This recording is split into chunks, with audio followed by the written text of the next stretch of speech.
Wait, no. That's just Statham. Just too much Statham. We're actually going to be talking about...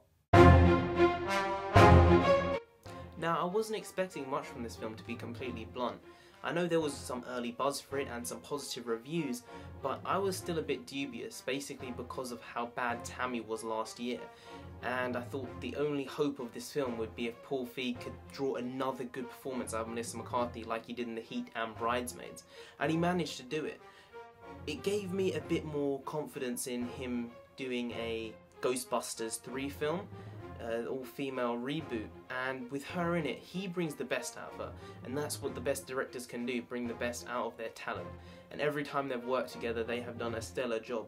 So with that franchise as well, I think that they're onto a winner there.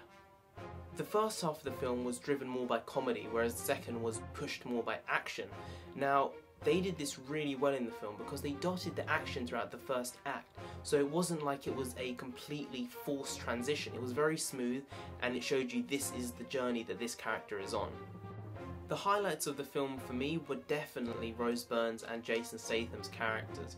I mean, they just had so many funny lines between them, and I was actually getting a bit annoyed throughout the film because every 30 seconds or so the theatre was erupting in laughter and I was missing chunks of dialogue.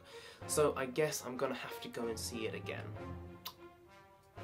That's another thing, this film had an incredible cast. As well as Melissa McCarthy, Jason Statham and Rose Byrne, there was Jude Law, Allison Janney, Miranda Hart and Morena Baccarin, and such a great cast just adds validity to any film.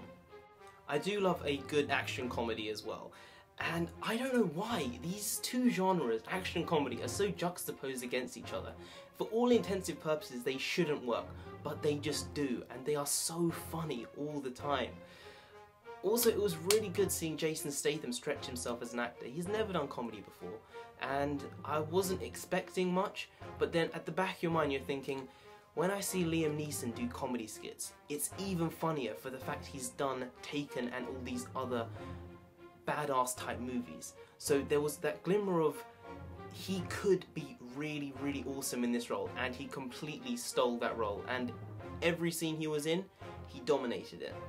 I hope this film does what Kingsman did at the box office earlier this year and just kept plugging and plugging away at our pockets and staying in the top 5 and the top 10 for months and months, because this film deserves a sequel. It was that good. And I would love to see the sequel follow Miranda Hart in the field this time with Melissa McCarthy for the entire duration of the movie. If there is going to be a sequel, I'm calling it now, it will be called Spies. It's pretty obvious, guys. Do go see this movie. It's worth it. We want a sequel. It's an absolutely great film. Super hilarious, good action, maybe it's a little overboard with the swearing at times, but nonetheless it's a great film, and I'm going to give it an exceptional 8.5 out of 10. Definitely one of my favourite films of the year so far, so do check it out.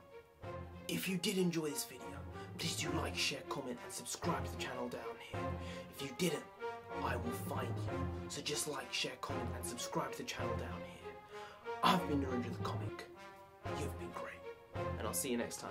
Skadoosh.